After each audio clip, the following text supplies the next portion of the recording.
5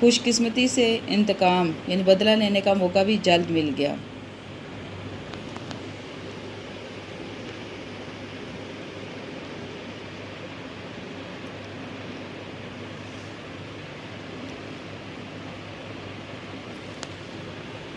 الگو چودھری پچھلے سال میلے سے خوبصورت بیل کی جوڑی لایا تھا۔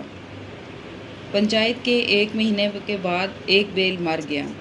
الگو نے اپنا دوسرا بیل سمجھو سیٹھ جو اسی گاؤں میں رہتا تھا اس کے ہاتھ بیچ دیا۔ وہ بیل گاڑی چلاتا تھا۔ سمجھو سیٹھ گوڑ گھی بھرتا اور منڈی لے کر جاتا تھا اور وہاں سے تیل اور نمک لاد کر لاتا اور گاؤں میں بیچتا تھا۔ اس نے الگو سے یہ بیل خریدا اور قیمت ادا کرنے کے لیے 1 مہینے کا وعدہ کیا۔ سمجھو سیٹھ کے ہاتھ جیسے ہی وہ بیل آیا، وہ دن میں 3 4 منڈی کے چکر لگاتا۔ ایک دن اس نے بیل پر واپسی پر اتنا بوجھ لادا کہ وہ زمین پر گرا اور دوبارہ نہ اٹھ سکا۔ سامان اور روپے اس کے پاس تھے، اس نے وہیں رات بسر کی۔ صبح جب اٹھ کر دیکھا تو نہ سامان تھا اور نہ روپے۔ پریشان حال گھر پہنچا۔ دونوں میاں بیوی نے خوب شور مچایا، واہ ویلا کیا۔ جب الگو ان سے رقم وصول کرنے کے لیے ان کے گھر پہنچا تو ان کے درمیان بہت بحث و مباحثہ ہوا اور فیصلہ پنچایت میں لے جانے پر ہو گیا۔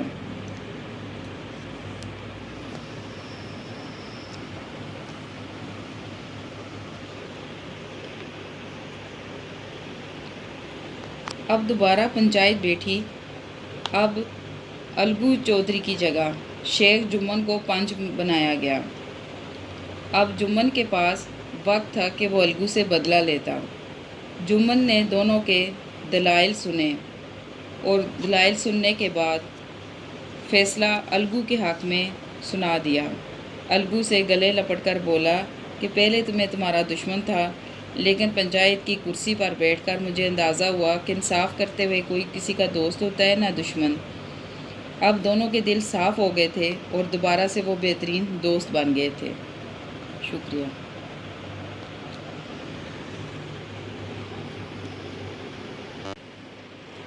تمام سوالات کے جوابات آپ کے نوٹس میں دیے گئے ہیں، وہاں سے دیکھ کر اچھی طرح یاد کر لیں۔ MCQ خالی جگہ غلط درست یہ سب حل کر دیے گئے ہیں، ان کو اچھی طرح دیکھ کر پڑھیں اور اچھی طرح یاد کریں۔ نثر پاروں کی تشریح ابھی میں آپ کو مارک کر دوں گی۔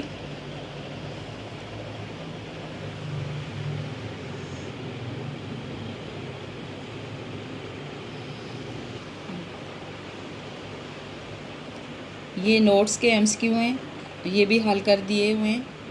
آپ ان کو دیکھ کر اچھی طرح 2 سے 3 مرتبہ پڑھیں اور سمجھ کر اچھی طرح یاد کریں۔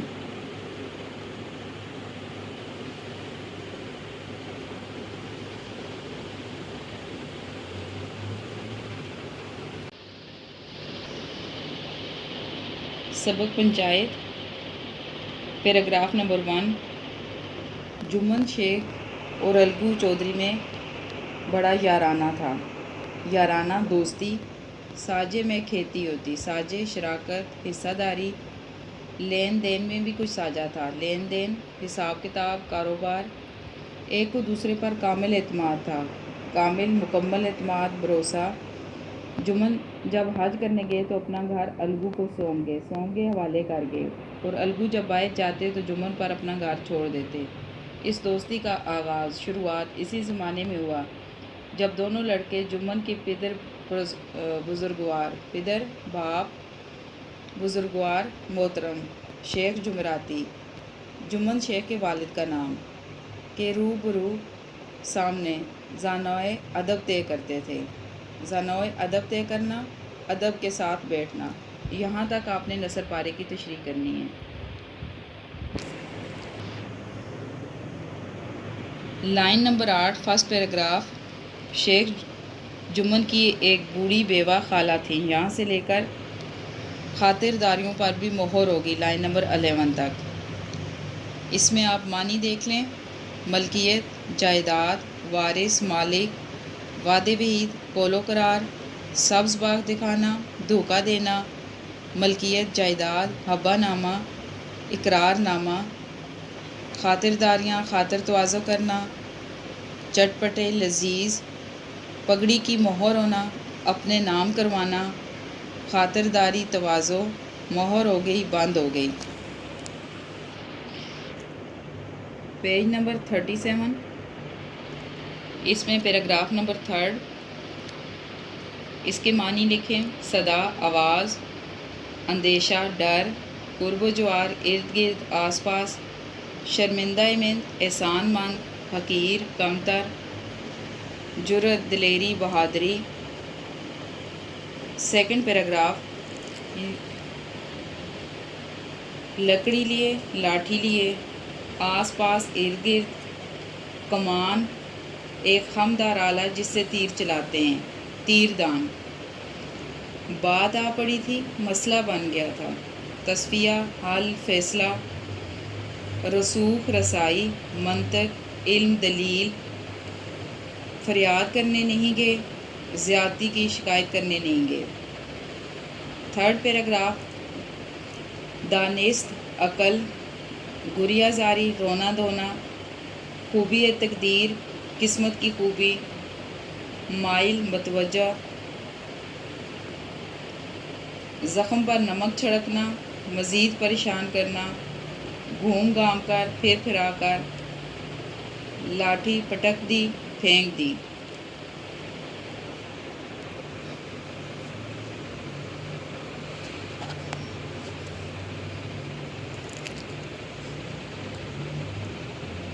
پیج نمبر 38، فرسٹ پیراگراف، تاحین حیات، سیکنڈ لائن میں، پوری زندگی، رو دھو کر، بامشکل، دن رات کا رونا سہا نہیں جاتا، برداشت نہیں ہوتا، مجھے پیٹ کی روٹیاں تک نہیں ملتی، یعنی پیٹ بھرنے کے لیے روٹی نہیں ملتی، کھانا نہیں ملتا، بے کس، مجبور، بے سہارا ہوں۔ اور لاسٹ ورڈ، ایک بے کس مجبور کی آہ لیتا ہے بددعا لینا۔ یہاں تک۔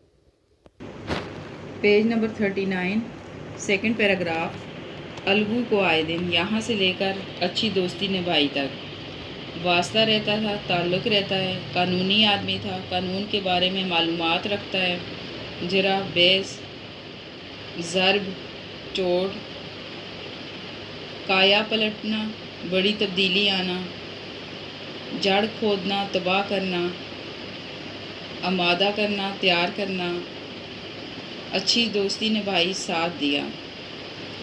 یہ نثر پارے آپ نے اچھی طرح سے ان کے معنی یاد کرنے ہیں اور ان کی تشریح آپ نے سادہ شیٹس پر پیٹرن کے ساتھ لکھنی ہے اور لکھ کر اس کی پریکٹس کرنی ہے۔